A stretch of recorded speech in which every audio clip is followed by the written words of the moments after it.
जिल्ह्यात शनिवारपासून सुरू असलेल्या मुसळधार पावसामुळे पुन्हा एकदा राधानगरी धरणाचे 4 स्वयंचलित दरवाजे उघडले।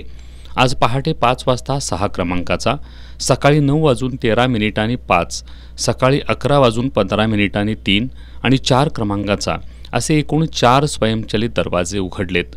या दरवाजांसह विद्युत गृहातून मिळून 7,212 क्युसेक पाण्याचा विसर्ग भोगावती नदीपात्रात होतोय। वाढलेल्या विसर्गामुळे नदीचं पाणी पात्राबाहेर वाहत आहे। त्यामुळे धरणाचे कसबा तारळे, शिरगाव, राशिवडे, हळदी इथले जुने बंधारे पाण्याखाली गेलेत। दूधगंगा धरणाच्या पाणलोट क्षेत्रातही जोरदार पाऊस सुरू आहे। धरण पाणी विसर्ग नियोजनानुसार पाणीसाठा नियंत्रण आणि धरण सुरक्षेसाठी आज सकाळी 11 वाजता धरणातून 1000 क्युसेकनं विद्युतगृह सांडव्यातून पाण्याचा विसर्ग सुरू करण्यात आलाय। पावसाचा जोर वाढल्यानं टप्प्याटप्प्यानं विसर्गात वाढ करण्यात येणार असल्यामुळे नदीच्या पाणी पातळीत वाढ होण्याची शक्यता आहे। पाणलोट क्षेत्रात दिवसभरात 75 मिलीमीटर पाऊस झालाय।